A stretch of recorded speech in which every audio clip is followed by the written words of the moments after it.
Hi guys, সবার কি অবস্থা? আজকে একটা রেসিপি দেখাবো। সেটা হচ্ছে টুনা ফিশের কাবাব। প্রথমে মাছ সিদ্ধ করে নিয়েছে আর মাছের কাঁটাগুলো বেছে নিচ্ছে ঠান্ডা করে। এত বড় বড় কাঁটা দেখাচ্ছি কি আমি নিজেও জানি না।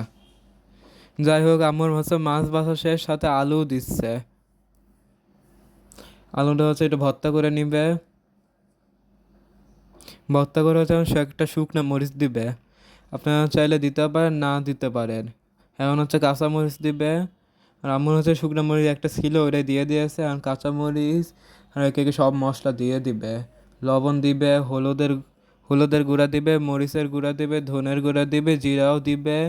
জিরা দিয়ে সবগুলো উপকরণ মাখিয়ে নেবে। মাখিয়ে এটা ভর্তার মতো করবে। বারবার ভর্তা বলতেছে, কাবাব বানাচ্ছে। এখন একটা ডিমও নয়, একটার অর্ধেকটা ডিম দিয়ে দিবে। তো ডিম দিয়ে মাখানো কাবাবের মতো করা হয়ে গেছে। এখন কাবাবের শেপ দিয়ে দিবে।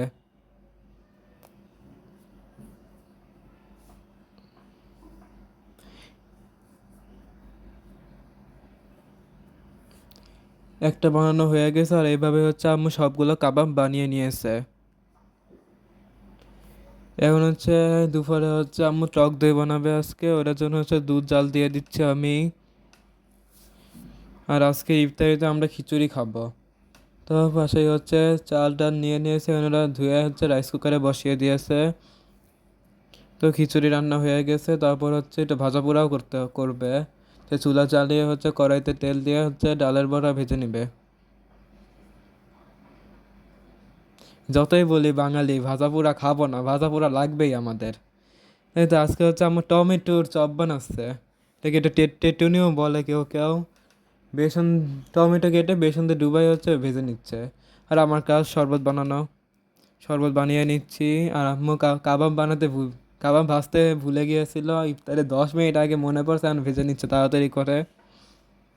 আর কাবাবটাকে ডিমের মধ্যে চুবিয়ে ভেজে নেবে, আর কিছু করবে না। উল্টিয়ে পাল্টিয়ে ভেজে নেবে।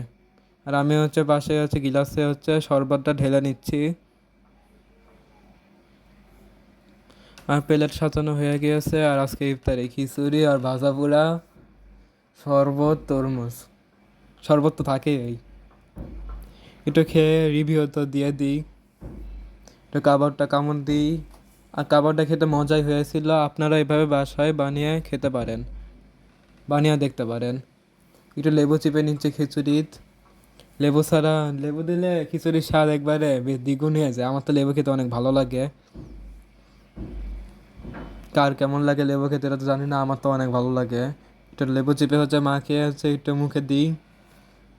কি স্বাদ! আর ওই দিন একটু বৃষ্টিও হয়েছিল, আর খিচুড়িটা খেতে অনেক মজাও লাগতেছিল। যাই হোক, ইফতার করা শেষ। এখন আম্মু টক দই বানাবে। তো দইটা ফেটিয়ে নিচ্ছে মানে বীজটা। এখন হালকা কুসুম গরমের দুধের মধ্যে বীজটা দিয়ে একটু নেড়ে নিচ্ছে। নেড়ে এখন যে বাটিতে সেট করবে সেটার মধ্যে ঢেলে নিবে।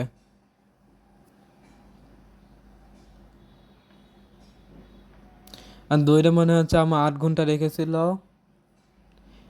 ইফতারের পরে এশার নামাজের পরে বসাইছে। আর সরি খাওয়ার পরে দইটা উঠাইছে। আর দই উঠানোর ভিডিও করতে পারি না আজকে। ভিডিওটা এই পর্যন্তই। লাইক কমেন্ট শেয়ার করবেন। আর সাবস্ক্রাইব করতে ভুলবেন না। তে আল্লাহ হাফেজ, বাই বাই।